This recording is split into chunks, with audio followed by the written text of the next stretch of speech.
By viewer request, we're actually going up against a Sierra that's going to have Gardevoir in her lineup here. And so again, just a lot of the times I feel that the Team Go Rocket leaders are just much too easy these days. At least they gave Cliff the Aerodactyl once again this time around, so there are, of course, videos for that here on this channel all built out. And so normally I focus on Giovanni, but again, like I say, if a viewer requests something right here, I like to try to get to it whenever I can.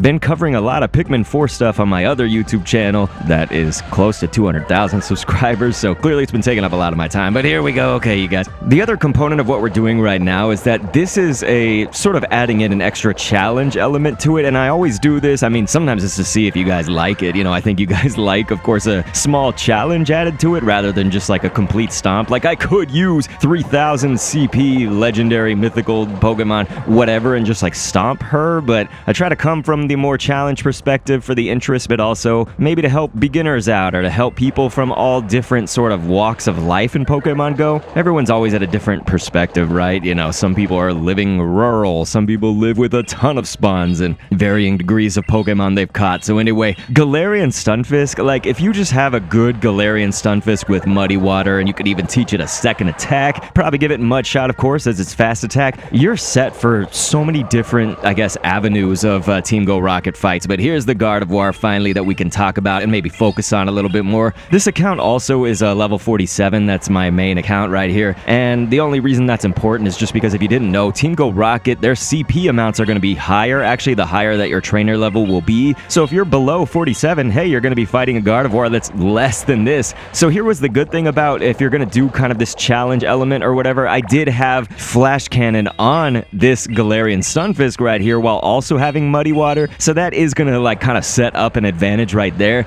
But this is meant to be done even if you don't have that. It's just like, again, this with this challenge element that really helped out. But Steel type, you know, is kind of going to be really good and useful for you here because with this Gardevoir, it's using Charm. Gardevoir can have 3 different fast attack typings, and the good thing about Steel is that it's going to resist each one of those. So if you have kind of a dope, fresh Steel type, you're going to be largely set for going up against Gardevoir most of the time. Now, you want to be trying to deal super effective damage back to it, right? So also dealing Steel type damage in the form of your attacks is going to help you out too. So you saw we mostly got it down right here. Again, underneath the challenge of like going below 1400 CP like I am and being at level 47 again, like I said, that does make this more hard than it needs to be, right? So like, again, just stick with some of your best Steel types that also have spammy move combinations. So like the good thing about that Ferrothorn that I was using earlier, we had it with Mirror Shot, right? So like Mirror Shot is a charge move that doesn't do a lot of damage on its own, but it is going to be super effective in this case going up against the Gardevoir. But it's also one of those charge attacks. It doesn't take a lot of energy to fire off, and it comes with a potential debuff to the opponent. So, you know, all those things considered, it is pretty nice to actually use that. Everything else is mostly going to be self-explanatory. Now, of course, we're going up against this Houndoom. That's very, very likely that she's going to have that in her last spot. It's not always guaranteed. It's just, you know, like a lot of times when you're facing Cliff, for example, he's very likely going to have the Tyranitar as his last spot Pokemon, you know, so they do like to kind of repeat these last spot final Pokemon here for the Team Go Rocket leaders, at least. Not so much Giovanni, of course, because his last spot's always changing with the event. But the good thing is, Houndoom, I'm just kind of spamming it out right here until we don't have enough energy to fire these off anymore, because then I'll switch into our final Pokemon, which is going to be this Toxicroak. Really, it doesn't need to do a lot more damage. If you're brand new to Team Go Rocket fights, though, every single time you switch or every single time you use a charge attack, Team Go Rocket is going to stand still for a set amount of time. So that's time that you just want to be generating your energy for those charge moves. You guys can do it, you know, so don't use your charge attack even if you have the energy while they're standing still. You know, if they're in that stun time or stagnation period, just keep generating the energy for your next one and then fire it off once Team Go Rocket's gonna move. So here you go, click an end screen on screen to see another video, and thanks for viewing.